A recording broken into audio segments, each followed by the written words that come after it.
I've just returned from Japan from my pilgrimage to the Monster Hunter bar, and I can tell you, after going to a bunch of themed bars, cafes, the Monster Hunter bar is the most special. I'm gonna break it down. I took all my notes, so stay tuned.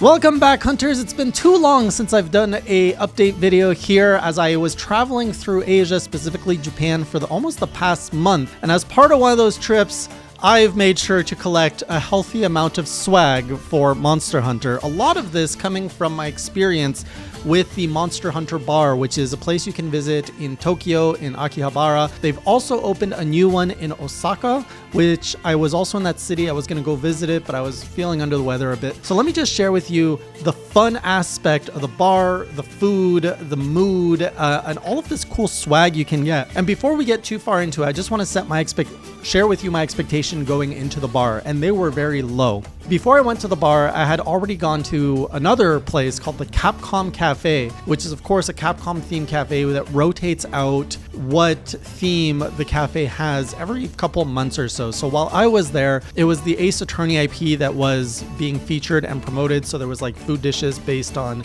the Ace Attorney franchise, and you can get, what's very popular in Japan is to get these like coasters. When you order drinks, you get a random coaster that comes as a surprise, so you never know which character you're going to get. There was some food too. I think I took some pictures that are going to be up on the screen, but suffice to say, the Capcom Cafe was really mediocre. Like, the food was all right. I had like this like strawberry smoothie because, you know, strawberry samurai, and it was delicious. But like the whole like cafe was kind of there wasn't really that much swag to get. I did get this one pin, which was pretty much the only thing Monster Hunter I could find at the cafe. And this was based on the Monster Hunter Stories promo they ran earlier in the year. And you could tell that like the swag was pretty much just leftover swag. So they're not really characters I care much about. And so that was just kind of a mediocre experience. So going to the Monster Hunter bar, I was like, okay, these character cafes are more of a gimmick to like get the nerds out and give money for like themed stuff. And I had also read quite a few reviews online, Reddit, all of that, and people were like, keep your expectation low. Monster Hunter food, like the bar's food is meh, it's just themed Monster Hunter. It's really nothing cool. I completely disagree after going. On my way to Akihabara, you come out to this like place where I could see that there was a bunch of different cafes stacked one on top of each other, and the Monster Hunter bar was actually the third floor. And all the other ones were pretty interesting. I think on the first floor you had like Ludia's bar, which is based on, I think, the Dragon Quest IP, which I'm not familiar enough to even know who Ludia is, but you can see like a lot of the food here was really cool, like inspired from Dragon Quest. The next level was the Final Fantasy XIV cafe, which I took a look at. I was like, oh, do I stop here too? So another thing with Japan and their cafes is they're very particular about reservations. You have to reserve your spot oftentimes months in advance. The worst one for this is the Kirby cafe, which sells out months and months in advance. So the Monster Hunter cafe or bar, I was supposed to go there actually with Gaijin Hunter, but unfortunately he became sick, so I wasn't able to meet up with him. He was really like, so I just ended up going one morning saying, oh, let's go see Akihabara, and if the bar is available, we'll hop in. And we came at opening, and there was so much availability, I luckily didn't need reservations. But that said, I didn't want to really like chance it by going to other bars. So the Final Fantasy XIV one I skipped, but I did stop in the lounge to pick up my samurai pin, which joins my pin collection. So I've got the FF14 samurai pin, which is of course the class I played in FF14. So once you come in, you see all the bars, and there's like stickers in the stairway. And then I finally come out to the bar, and it was super empty. Like they were just opening. Behind me as I walk in, there was a bunch of like figurines and like memorabilia that you could buy, none of which I really bought because I ended up picking up so much cool stuff through the gamification system, which I have to say is probably the aspect of the cafe I love the most. One of the servers walks out, he's like, oh, is this your first time at the cafe? His name was Paolo, and I gotta say, Paolo made this experience just A+. I think he's now a viewer of the channel. Paolo, if you're watching this, shout out to you for making my experience at the Monster Hunter Bar Cafe amazing. He explained to me the whole process of the bar. He was showing me around, and I found out after that he was a huge Monster Hunter fan. And I know that there's quite a few of you that tune in from Brazil here, so also want to point out Paolo actually has Brazilian roots, so speaks Portuguese, and I can't tell you the whole story of how he ended up in Japan. So anyways, Paolo, super cool, big Monster Hunter fan. Love just how how he made the experience so much better for me. So anyways, once you walk in, and I'm going to try to break this down as best as I can because I have never seen as much gamification in a themed cafe as the Monster Hunter Bar, which is in part why I really enjoyed this experience so much. So when you walk in, you get your honorary guild card, which you can see here. And this guild card tracks a bunch of things, which hopefully we can get a zoomed in view of this. It tracks how many drinks you've ordered at the bar, how many food orders you've made. So every time you order a drink, you get a stamp. Every time you order food, you get a stamp. So this top one is the first guild card. So there are 4 guild cards. When you complete one, you give it to the staff, and then they upgrade you to like a level 2 guild card, and it goes up to level 4. On the bottom, there's a bunch of quests and challenges that you can take on, such as trying out a specific themed dish or trying Monster Hunter challenges that are there.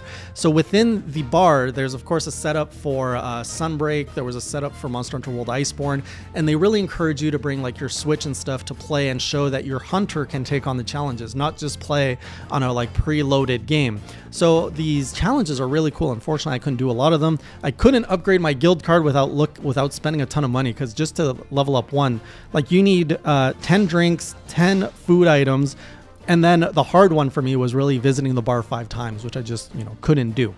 And now as you if you manage to fill up your whole guild card, you actually get to redeem your guild card for one of 5 collector coins that are exclusive to Monster Hunter, the Monster Hunter Bar. So hopefully they're on screen.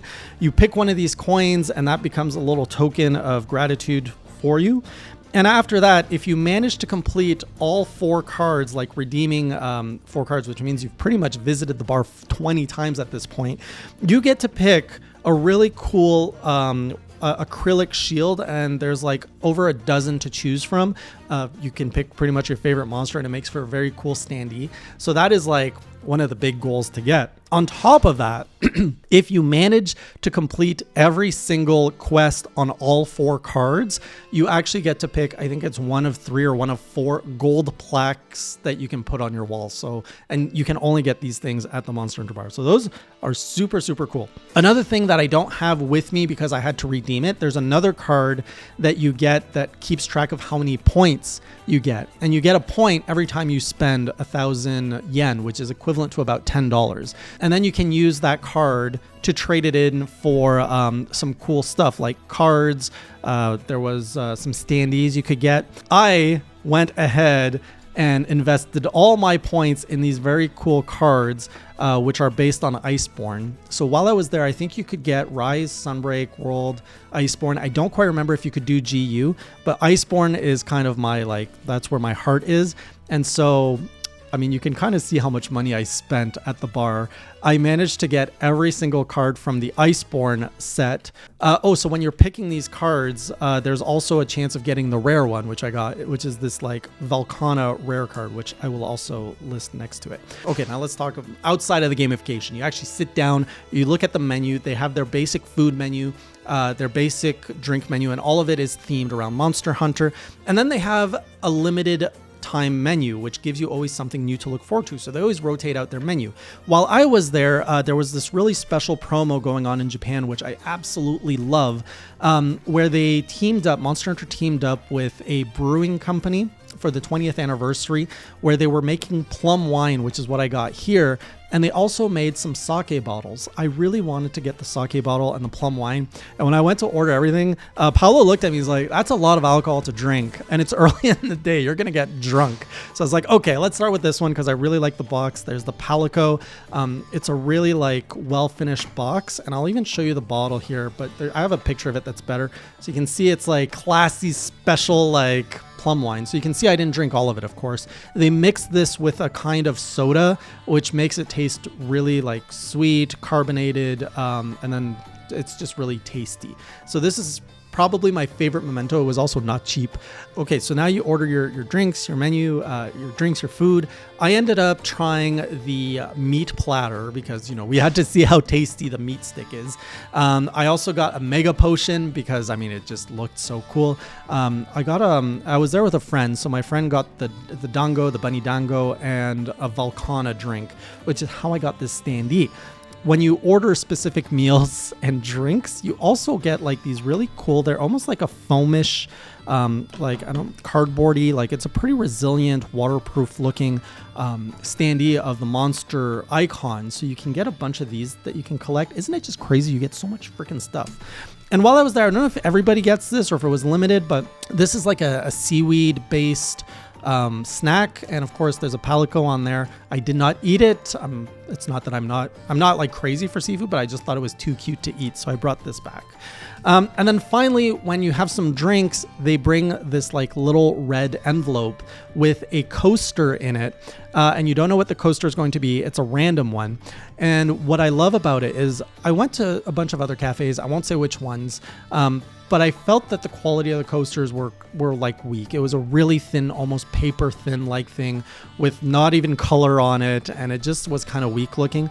Like, I'm gonna have a picture of these, but like these are really more solid coasters with absolute beautiful art. The one I'm most excited for is that I got my Bloodbath Diablos as almost a sign that I have gone through my pilgrimage. I have gone my blessing to slay Bloodbath Diablos, and as you may know, this is what I need to do in my current pledge for GU. That was all of the cool swag stuff. Now for the food, it's unfortunate that I went early and I had breakfast that day, so I didn't have a big appetite. I just want to try a few things. So the first thing was the Mega Potion, and it comes out where you've got if I remember correctly, you've got like a green drink and the 3 different kind of syrups that you're supposed to add to the potion. So you mix your potion, and the way they explain it, they're like, this is your health, this is your stamina, and this is like your attack boost, the syrups, and then you put it on your potion to get your Mega Potion, and it makes like this really nice flavorful, almost like it's a soda-ish kind of drink. The red one, the attack boost, was so bitter. He was laughing at me. Paolo was telling me like, take a sip of each one, but be careful. The red one's really like bitter. I can't even tell you what it tastes like. The meat on the bone, I was so surprised at what it is. I think it's like a combination of hamburger meat or chicken meat or pork meat, according to the menu, that's basically stacked together, and it's basically compacted onto a bone, so it makes for a really tender bite. And there's a bunch of sauce on there, and the whole thing is served in a plate with tomato sauce, and they give you a little side serving of mustard that you can put on it. It tastes really good, super tasty.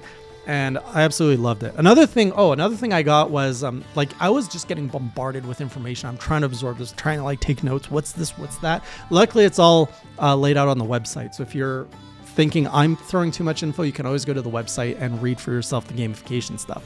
Another thing is they had a promo where if I could show them that I could slay a monster in Monster Hunter Now, the mobile game, with my hunter and get I think I had to slay a Magnamalo, I would get a discount code for my next visit. And I thought I was going to like go to Osaka. So I'm like, oh, cool. And I got a 300